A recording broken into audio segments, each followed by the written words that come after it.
फैसले कराते हैं अपने चर्च के पौप से कराते हैं।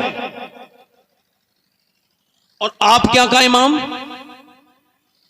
उसका तो खुद का फैसला वही मस्जिद के मुक़द्दी करते हैं, जब निकालते हैं तो इमाम सही है या गलत है। ये हाल है, इमामों की इज्जत नहीं दी आप लोगों ने। अगर इमामों की इज्जत दी होती तो तुम्हारे फैसले थानों में बैठ के नहीं हो रहे होते, बल्कि अल्लाह के घर में तुम्हारे मसले खुद ही सुलझ गए होते।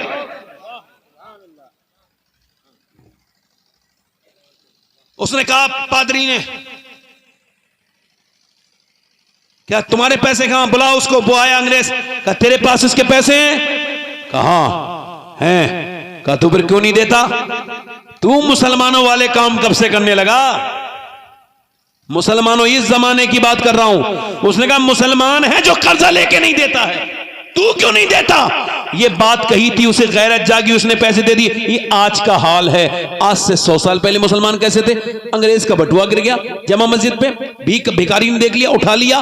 3 महीने के बाद वो आया, कहने लगा ये आपका बटुआ, मैंने आपको ढूंढा, मिला नहीं आप, ये बटुआ है। उसने पैसे चेक किए, क्या मैंने तुझे पैसे दिए थे तब गिर गया था, तब से लेके अब तक संभाल के रखा है। कहां? क्या तू भिखारी नहीं है? क्या भिखारी हूं। क्या इसमें पूरे पैसे हैं, तूने क्यों नहीं लिए? कहने लगा भिखारी तो हूं मगर बेगैरत नहीं हूं। बात यह है तुम ईसा अलैहिस्सलाम की उम्मती हो, मैं मुस्तफा जाने रहमत का उम्मती हूं। अगर ईसा अलैहिस्सलाम ने कयामत के दिन मेरे नबी से ये कह दिया कि आपका उम्मती तो चोर है, उसने मेरे मुरीद की, मेरे उम्मती की चोरी की है, तो मेरे नबी को शर्मिंदगी होगी। और मैं कितना ही बेगैरत नहीं हूं कि अपने आका करीम को शर्मिंदा कहूं, मैं अपने आका करीम को तकलीफ दूं। लिहाजा ये अपना पर्स ले और चला जा।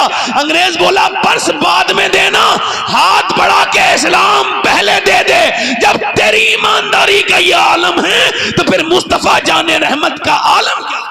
नारे तकबीर, नारे रिसालत, वस्ल के आला हजरत, नारे तकबीर, नारे रिसालत। बहुत खूब, माशाअल्लाह, सुभान अल्लाह। मैं जो बात आपसे कर रहा था वो आखिरी बात यही है कि अब शादी हो रही है तो फिर तलाक़ें भी हो रही हैं, और तलाक़ें एक ही वजह से होती हैं और इसमें दूसरी तीसरी कोई वजह नहीं होती। जब शादी मियाँ बीबी ऐसा रिश्ता है, अल्लाह के रसूल फरमाते हैं जो मियाँ बीबी में झगड़ा कराए, चाहे वो कोई भी हो, इससे कोई ताल्लुक नहीं।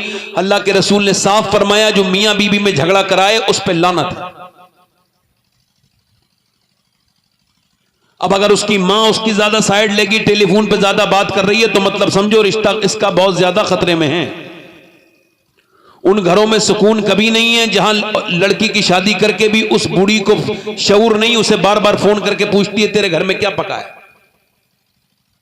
एक बूढ़ी ने इतना जबरदस्त काम किया है कि 2 घर बर्बाद किए हैं। एक तो अपनी लड़की का घर बर्बाद कर दिया, एक लड़के का बर्बाद कर दिया। ऐसी औरतें हैं कि नहीं, बोलो दुनिया में हैं कि नहीं?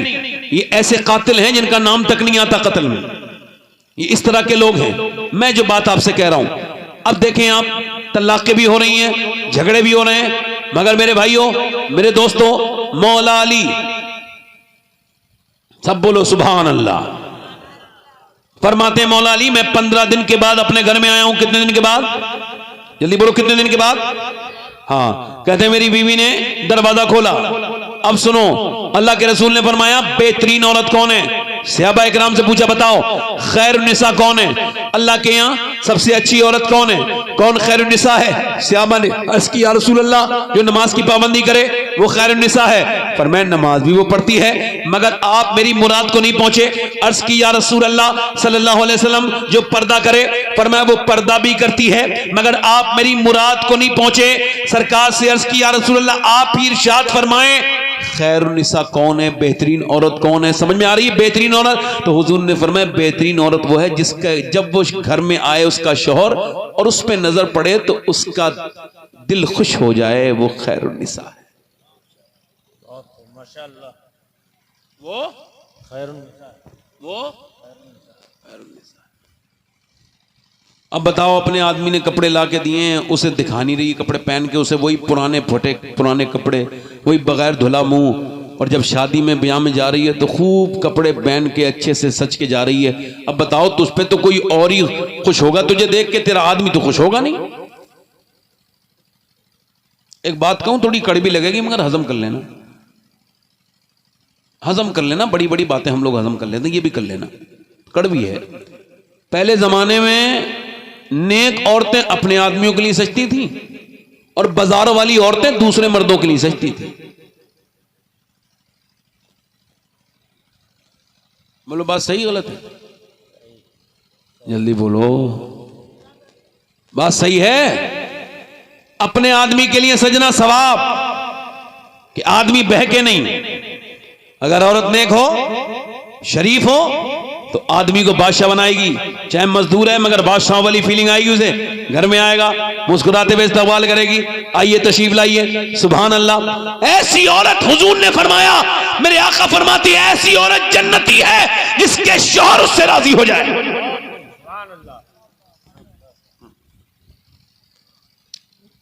अल्लाह के रसूल फरमाते हैं, मेरे आका करीम, खैर निसा वो है जो घर में उसका शौहर आए, उसे उस पर नजर पड़े तो दिल खुश हो जाए। हज़रत अली फरमाते हैं, जब मैं अपने घर आया तो मेरी बीवी फातिमा ने दरवाजा खोला और मुस्कुरा के सलाम कर दिया। आखिरी बात कर रहा हूं, दिल लगा के बोलो सुभान अल्लाह।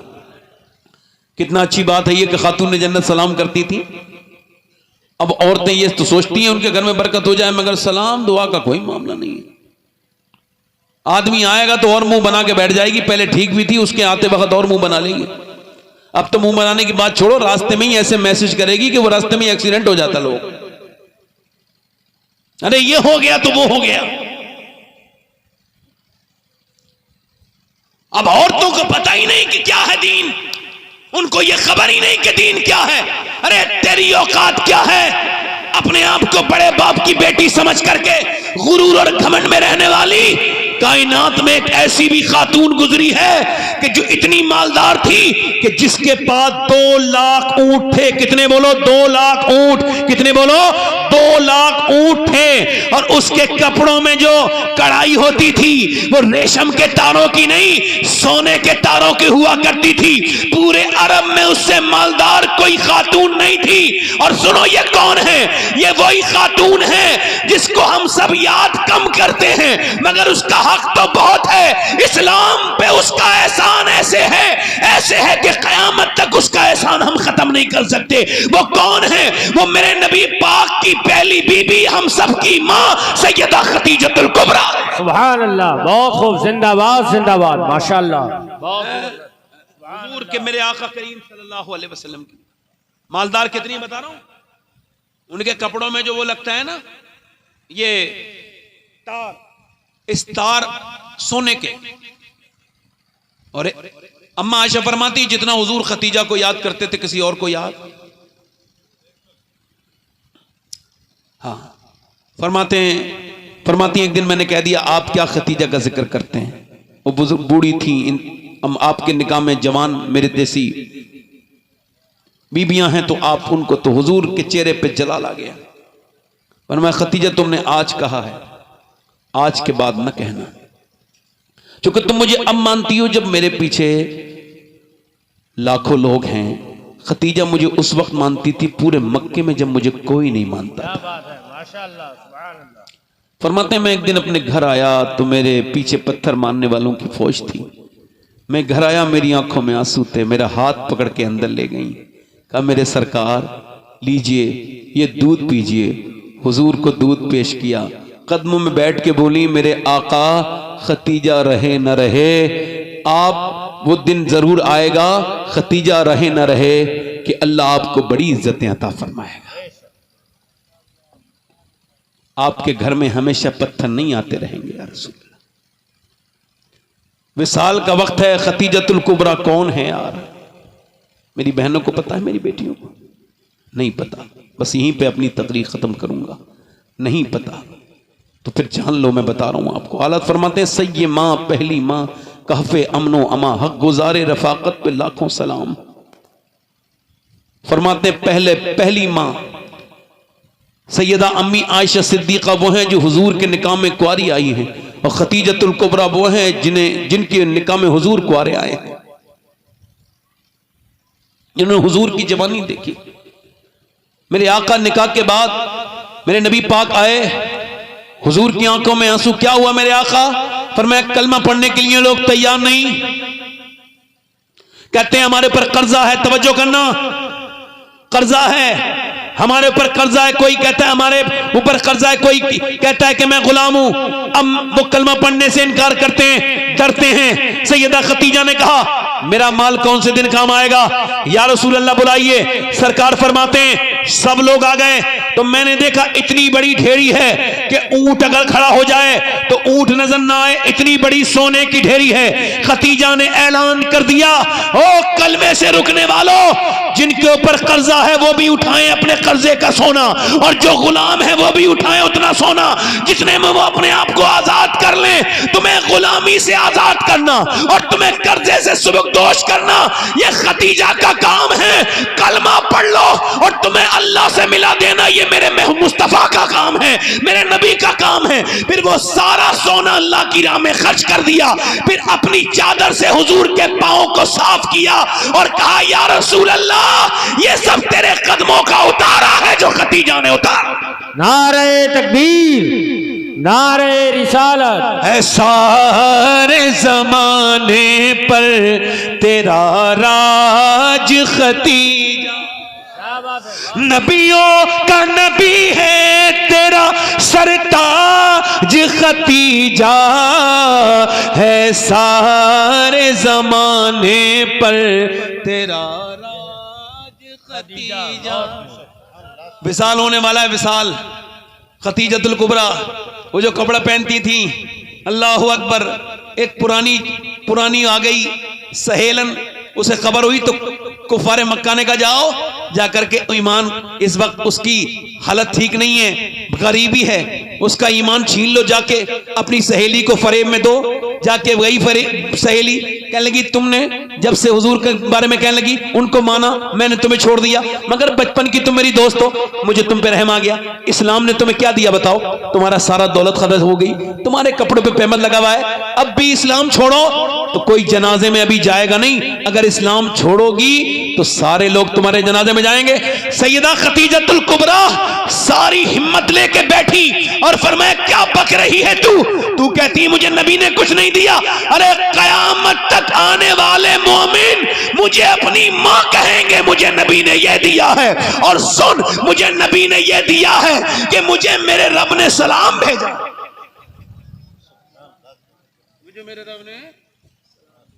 मुझे मेरे रब ने सलाम भेजा है। किसने? बोलो। अब आखिरी बात करके बात खत्म कर रहा हूं, क्लोज कर रहा हूं। सैयदा खतीजतुल कुबरा, विसाल का वक्त है, सैयदा फातिमा से कहा जाओ अब्बा को बुला के लाओ। हुजूर गए, इसे कहते हैं देखो बीबी, इधर देखो, हाँ, सारी बहनों को बताना मेरी बात। हाँ, विसाल का वक्त है, अल्लाह के रसूल सल्लल्लाहु अलैहि वसल्लम को बुलाया तो हुजूर आए तो लेटी रही। हुजूर अंदर तशरीफ ले गए, फरमाया मैं पहले आता था तो खतीजा उठ के खड़ी होती थी इस्तकबाल में, क्या हुआ है? या रसूल अल्लाह बीमारी इसने मुझसे खड़ा नहीं होने दे रहा है। हाँ, शेब अबी तालिब में 9 दिन का फाका था। एक दिन रो नहीं थी सैयदा खतीजा, हुजूर ने फरमाया खतीजा क्या हिम्मत हार गई? अर्ज करती नहीं मेरे सरकार, आपकी चारों बेटियां 9 दिन से भूखी हैं, उनके मुंह से अब आवाज निकलना बंद हो गई भूख की वजह से। हाय हाय, जो पूरे मक्के की मालकिन थी, पूरे अरब में उससे मालदार कोई खातून नहीं। आज क्या हाल है?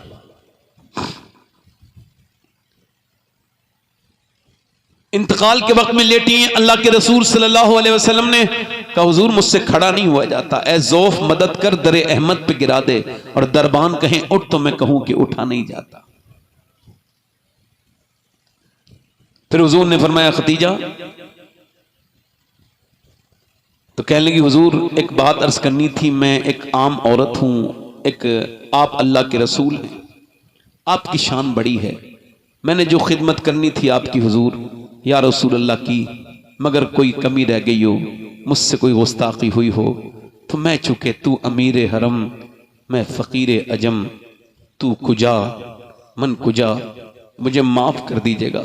मेरे सरकार ने हाथ पकड़ा, मैं खतीजा तुम मेरी दुनिया में बीबी हो, तुम मेरी आखिरत में भी बीबी हो, तुम्हारा महल जन्नत में सफ़ेद रंग के मोतियों का बना है, खतीजा तुझसे मैं भी राजी हूं, मेरा अल्लाह भी राजी है।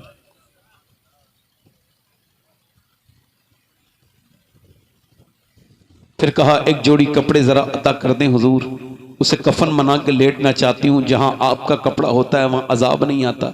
फरमाया खतीजा कैसी बात करती हो तुम, कपड़े की बात करती हो, तुम कहो तो अपनी खाल निकाल के तुम्हें देता हूं। फिर कहा मेरे महबूब मेरे आका, सारी बच्चियों की तो शादी हो गई, मेरी फातिमा रह गई है, 6-7 साल की सैयदा तैयबा ताहिरा खातून जन्नत, आज दुल्हन बनी है। मौला अली कहते हैं दुल्हन बनी है तो रो रही है। सैयदा उम्मे सलमा ने कहा हुजूर आपकी बेटी को तैयार कर दिया, दुल्हन बन के तैयार है फातिमा, मगर बड़ी रो रही है। हुजूर गए तो क्या हुआ, फातिमा मैंने अली के साथ तेरा रिश्ता किया है, जो बड़ा बुलंद है अल्लाह ने उसको बड़ा तकवा दिया है, मुत्तकी है वो मेरा अली, तुम्हें किस चीज ने रुलाया है। आगे बढ़ के हुजूर के करीब गई, मेरे अब्बा मैं सोच रही हूं आज मेरी माँ खतीजा होती तो आज रुखसती के वक्त मुझे अपनी माँ खतीजा याद आती हैं। मेरे आका हजरत अली कहते हैं मैं अपने घर गया, अपनी दुल्हन को देख के रोने लगा। ये अहले बैत हैं, इनके मकाम को आप क्या समझेंगे, मैं क्या समझूंगा। फातिमा तो ज़हरा के कपड़ों को देख के मैं रोने लगा। क्या क्यों क्यों रोते हैं, आपको कोई तकलीफ है, कोई गम है? तो आप कहने लगे नहीं नहीं नहीं, कोई भी लड़की जब शादी होती है एक जोड़ी कपड़े नए पहनती है। मैं आपको देख रहा हूं कि दोनों आलम के मालिक मुख्तार की बेटी के चेहरे पर कोई शिकन नहीं, होठ पर कोई, लबों पर कोई शिकवा नहीं। हालांकि आप जिस कपड़े में दुल्हन बन के आई हैं उस पैमद, उस चादर में 17 पैमद लगे हुए हैं, बस इस वजह से मेरी आंखों में आंसू हैं। अल्लाह के रसूल की बेटी आगे बढ़ी, अजीम बाप की अजीम बेटी आगे बढ़ी, हाथ हजरत अली का पकड़ा और कहा मेरे सरताज इधर देखें, मेरी तरफ देखें। मेरे सरताज आप गम न करें, मेरे अब्बा ने जब मुझे रुखसत किया था तो फरमाया था ओ फातिमा अल्लाह कपड़ों से राजी नहीं होता, अल्लाह तो सजदों से राजी होता है। हम सब मरने वाले हैं, मौत हमारी करीब है और मुख्तसर है हमारी जिंदगी है। अपने रब को राजी कर लो, उससे कहो मालिक तू हमको माफ कर दे, तो वो जरूर आपको माफ कर देगा। मेरी बहनों अब मुसल्ले बिछाओ, मेरे भाइयों अब आप भी अपने रब को राजी करो, खुदा से तौबा करो, सैयद साहब कबला के हाथ पे तौबा करो। एक आदमी के पास एक औरत आई मूसा अलैहिस्सलाम के ज़माने में, कहने लगी मुझे खुदा के नाम पे कुछ दे दे, मेरे बच्चे भूखे हैं। उसने कहा मैं तो जिना करता हूँ एक रात में एक औरत के साथ, तू रात को आ जाना मैं तुझे दे दूंगा, मुझे कोई दिक्कत नहीं। उसने कहा मैं जिना करने नहीं आई, मैं ईमान बेचने, वापस चली गई। मैं बेगैरत नहीं हूँ, गैरत बेचने नहीं आई, वापस चली गई। मगर जब घर पहुंची तो बच्चे रोने लगे, अम्मा कुछ लाई, कुछ ओ अम्मा कुछ लाई। और एक बच्चा तो दामन पकड़ के गिर गया, तो फिर बोली उसी आदमी के पास गई, मैं मजबूर हूं, मुझे कोई दे दे, रात को आ जाऊंगी वरना मेरे बच्चे मर जाएंगे। खिला पिला के रात को आई, कमरे में बंद है, अकेली। वो उसके दरवाजे पे पहुंचा और जब दरवाजा खुला कांपने लगी, आगे बढ़ा, हाथ लगाने लगा। जैसे ही उसके हाथ लगाया वैसे ही वो कांप गई। जैसी कांपी उसने कहा रोती क्यों है, पैसे नहीं मिले तुझे?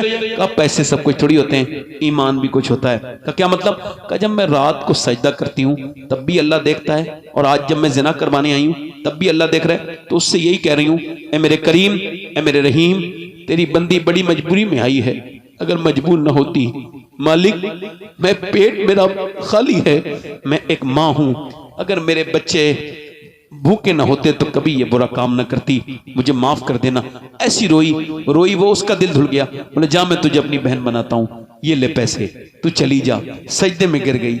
एक बात देखी आपने, एक जानी इंसान को किसके आंसुओं ने सजदे में गिरा दिया। आंसू वो चीज हैं, किसी के आंसू होते हैं, किसी के ऊपर असर हो जाता है। बोला मालिक मुझे माफ कर दे, मैं एक बार आई थी, हाथ तक नहीं लगाया, इतना रो रही है, और मैंने तो कितनी इज्जतें लूटी हैं, मेरी तरह तो पापी पूरी दुनिया में कोई नहीं। सो गया, सुबह को दरवाजे पे दस्तक हुई, दरवाजा खुला, कौन? सामने बुजुर्ग खड़े थे। कहने लगे मेरा नाम मूसा है और अल्लाह ने तुझे सलाम भेजा है। कहने लगा मूसा सलाम मुझे अल्लाह नहीं भेजेगा, मैं तो इस इलाके का सबसे घटिया आदमी हूँ, मुझे अल्लाह कैसे सलाम भेजेगा? मैं तो इज्जतें लूटता हूँ, मुझे अल्लाह सलाम नहीं भेजेगा, मैं घटिया हूँ। मूसा ने कहा कोई नेकी की है? कहने लगा हाँ रात रोया था। फिर ये कह के रोने लगा, पूरी बात बता के बहुत रोया।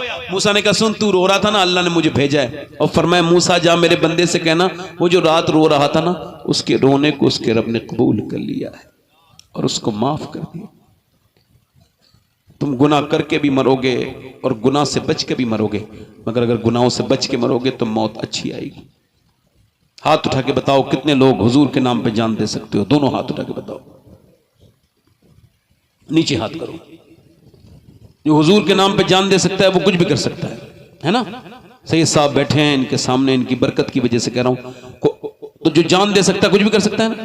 तो कितने लोग ऐसे हैं जो जान भी दे देंगे और आज से पूरी दाढ़ी भी रखा लेंगे, वो इस महफिल में खड़े हो जाएं।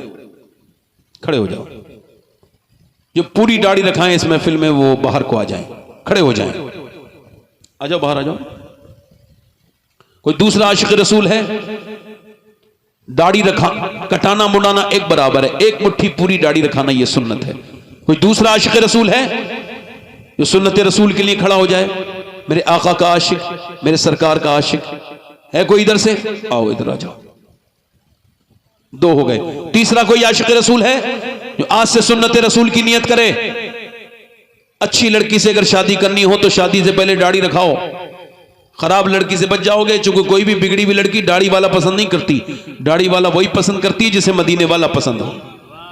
है कोई तीसरा आशिक रसूल? जल्दी, टाइम मेरे पास बहुत कम है, 1 मिनट के अंदर कह रहा हूं। कोई तीसरा आशिक रसूल है आगे पीछे से जो आज अपने गुनाहों से तौबा करे और पूरी सुन्नत रसूल रखाने के लिए खड़ा हो जाए? है कोई तीसरा आशिक रसूल? इस महफिल रसूल में दाढ़ी कटाना मुड़ाना एक बराबर है, जिसकी एक मुट्ठी से कम है उसकी भी हराम में, ऐसी दाढ़ी रखाना भी। तो आप जरा खड़े हो और तीसरा आशिक रसूल हो जाए, जल्दी से देर न करें। कोई इधर है आशिक रसूल तीसरा? कोई है भाई? इधर देखो, मेरी तरफ देखो मेरे भाई, इधर है कोई आशिक रसूल तीसरा जो सुन्नत के साथ अपनी जिंदगी गुजारने का वादा कर रहा हो इस महफिल पाक में? है कोई? लोग समझते हैं खूबसूरत वो होता है जो दाढ़ी मुड़ाता है। नहीं नहीं, अभी कुछ जमाने पहले एक जनाजा बरेली से निकला तो लोगों ने उसको देखा ना, तो चेहरे के जब नूर देखा तो गैर मुस्लिम कह रहे थे जब ये बरेली का अख्तर रजा इतना हसीन है तो फिर इसके अब्बा और इसके दादा आला हजरत कितने खूबसूरत होंगे। तीसरा कोई आशिक रसूल है? इधर कोई है दीवाना? इधर से कोई है? असल में आज मुझे इतना डिस्टर्ब किया लोगों ने, तकरीर में इतना मैं डिस्टर्ब कभी हुआ नहीं, जिंदगी हो गई पूरी, आज ज्यादा हुआ हूं। मैंने चूंकि सैयद साहब ने मुझे समझाया तो मैं गुस्सा करता नहीं हूं ज्यादा, तो गुस्सा वायरल हो जाता है। ये दो हो गए। तीसरा कोई आशिक रसूल है इस महफिल रसूल में? तीसरा है कोई दीवाना जो इस महफिल में खड़े होकर कहे अब तक दिया था सभी के लिए, लोगों के लिए, दुनियादारी के लिए, आज से मेरी जिंदगी है नबी के लिए, क्योंकि ताजुश्शरिया कह के गए हैं जिंदगी ये नहीं है सभी के लिए, जिंदगी है नबी की, नबी के लिए। है कोई हुसैन का दीवाना जो इस महफिल में खड़े होकर कहे अभी हुसैन के गुलाम जिंदा हैं, इंशाअल्लाह मैं आज से पूरी दाढ़ी रखाऊंगा? है कोई हुसैन का आशिक इधर से पूरी सुन्नत रसूल के लिए खड़ा हो जाए?